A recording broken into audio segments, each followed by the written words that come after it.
নারী পুরুষের পর্দা তথা নারী পুরুষের চতর ঢাকা নিয়ে গুরুত্বপূর্ণ আলোচনা করছেন মুফতি হুমায়ুন সাঈদ কাসেমী। তিন প্রকার। একটা হলো নামাজের সতর, আরেকটা হলো গায়ের মাহারামদের সামনে, ভাই, বাবা, মামা এদের সামনে, চাচা চাচা এদের সামনে সতর। 3 নম্বর হলো অন্য পুরুষ, পরপুরুষ যারা গায়ের মাহারাম তাদের সামনে সতর। নামাজের সতর পুরুষের জন্য নাভি থেকে হাঁটুর নিচ পর্যন্ত, এর বাইরে না ডাকলেও নামাজ হয়ে যাবে। টুপি না পড়লেও নামাজ হবে, গেঞ্জি না পড়লেও নামাজ হবে, কটার প্যান্ট পরে নামাজ পড়লেও নামাজ হয়ে যাবে, হাঁটু টাকা থাকলে হয়েছে। আচ্ছা, তবে এটা আদবের পরিপন্থী। আল্লাহ তাআলা কোরআনে বলে দিয়েছেন, ইয়া আইয়ুহাল্লাযীনা আমানু খুযু যিনাতাকুম ইনদা কুল্লি মাসজিদ। তোমরা নামাজের সময় সৌন্দর্যতা অবলম্বন করো, তাই সবচেয়ে সুন্দর পোশাকটা পরে নামাজ পড়া উচিত। সেই জায়গায় যে আমরা ওই বিভিন্ন আত্মীয় স্বজনের বাসায় যাই, তো আল্লাহর ঘরে মেহমান হইলাম, আল্লাহর দরবারে যাইলাম, সেখানে আমি সেজে গুজে কেন? এই কিন্তু নামাজ হয়ে যাবে যদি কেউ জমিনে কাজ করতে গেছে, লুঙ্গি পরে কাজ করতেছে, গেঞ্জিও নেয় নেয়, গামছাটা বিছিয়ে দিল আর দ্বারা নামাজ পড়ে নিল, নামাজ কিন্তু হয়ে যাবে। আর মহিলাদের জন্য নামাজের সতর, মহিলাদের জন্য নামাজের সতর হইল হাতের তালু, পায়ের তালু আর চেহারা বাদে পুরো শরীর। হাতের তালু, হাতের কবজি থেকে তালু, আর পায়ের তালু থেকে নিচের অংশ, আর চেহারা বাদে পুরোটা সতর। মানে একা নামাজ পড়লেও চুল ঢেকে নামাজ পড়তে হবে, সারা শরীর ঢেকে নামাজ পড়তে হবে। যদি কোনো মেয়ের চুল টুল খুললে কেউ নাই, আমি তো একাই আছে, নামাজ পড়ি হবে না। যদি এটাও টাকা রাখতে হবে, টোটালি হাতের তালু তালু, হ্যাঁ, কবজি কবজি পর্যন্ত, হ্যাঁ, এদিকে খোলা রাখা যাবে না।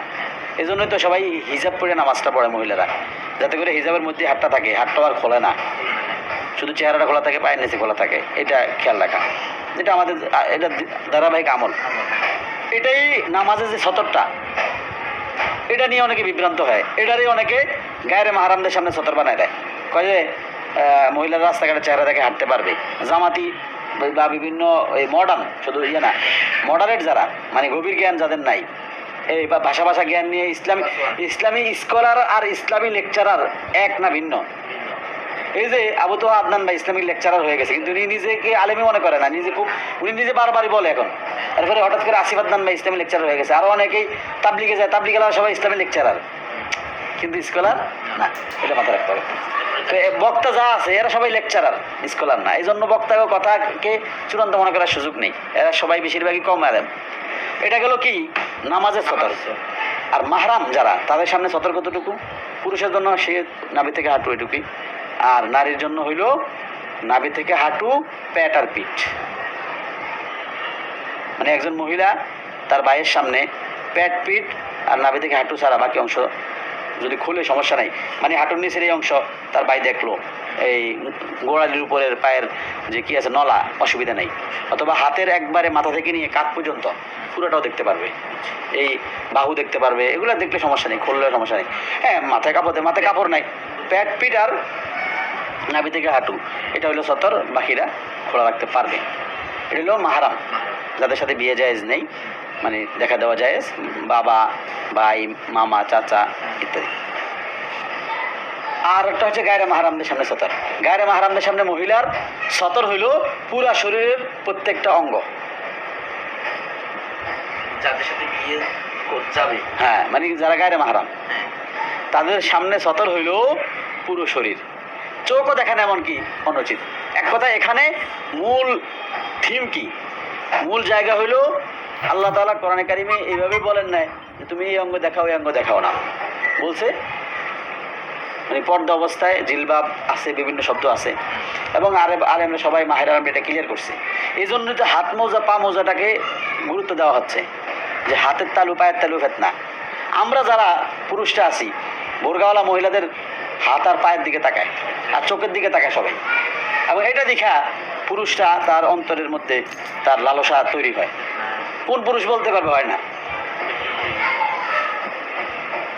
তো এই জন্য আফগানিস্তানের বোরকা দেখবা, তুমি আফগানি বোরকা লেখা ইউটিউবে সার্চ দাও, দেখবা সেই বোরকাতে কোনো খোলা নাই, এখান দিয়ে ছিদ্র ছিদ্র আছে, মানে জালির মতো ছিদ্র ছিদ্র আছে না, আমাদের যে বোরকা এই বোরকা তো চোখের এই সাইড দিয়ে বোঝা যায়, চোখের কালার বোঝা যায় অনেক ক্ষেত্রে।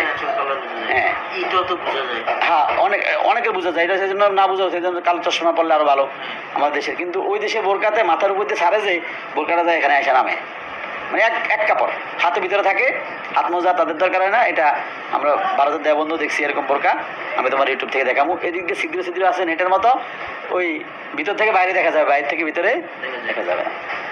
মানে এখানে এই ক্ষেত্রে মূল ইয়ে হইলো ফেতনা থেকে বাঁচা, যেন আকর্ষণ তৈরি না হয়। ওখানে ফি বুয়ুতিকুন না ওরা তাবারুজ জাহিলিয়াতিল উলা, মানে জাহিলি যুগের মধ্যে তোমরা সেজে গুজে, মানে কোনো সাজসজ্জার কিছু। এই জন্য তো মহিলাদের জন্য এই আতর ব্যবহার করে রাস্তায় বের হওয়া যায় নেই। সেন্ট ব্যবহার করবো বাসায়, আতর রাস্তাঘাটে না। বোরকা গাছ দিলে সব দেখা যায় না, কিন্তু সেন্ট ব্যবহার করছে পুরুষের তো আকর্ষণ দিল। প্যাট পিট দেখা না গেলে তো সমস্যা নেই, বোঝা যায়। এখন এটা হলো ওই হাদিসে চলে আসবে, নবী সাল্লাল্লাহু আলাইহি ওয়াসাল্লাম সিনফানি মিন আহলিন নার লা মারাহুমা কাত্তু, দুই শ্রেণীর জাহান্নামীকে আমি দেখিনি, তার মধ্যে এক শ্রেণী হলো ওয়ানিসাউন কাসিয়াতুন আরিয়াতুন মুমিলাতুন মাইলা, এমন মহিলা যারা পোশাক পরে উলঙ্গ। এই পোশাক পরে উলঙ্গের দুইটা ব্যাখ্যা, এক হলো পোশাক পরছে কিন্তু এমন পাতলা যে ভিতরে সব দেখা যায়, আরেকটা হলো এমন টাইট ফিট যে অঙ্গ টঙ্গ দেখা যায়। তো প্যাট পিট ঢেকে রাখতে হবে, এর অর্থ হলো ঢোলা পোশাক দিয়ে ঢেকে রাখতে হবে। ঢেকে রাখতে হবে এমনভাবে যেন বোঝা না যায়, ঢোলা পোশাক দিয়ে। আমি যেমন টাইট পোশাক দিয়ে বোঝা যায় পরি যে পেট পিটের পরিমাপ বোঝা যায়, তাহলে পোশাক পরেও কি উলঙ্গ, এদেরকে আল্লাহ রাসূল জাহান্নামী বলছে।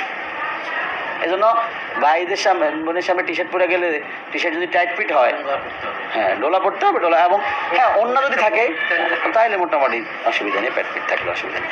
তারপরও লাজুকতা একটা আলাদা বিষয় আছে। মাশাআল্লাহ।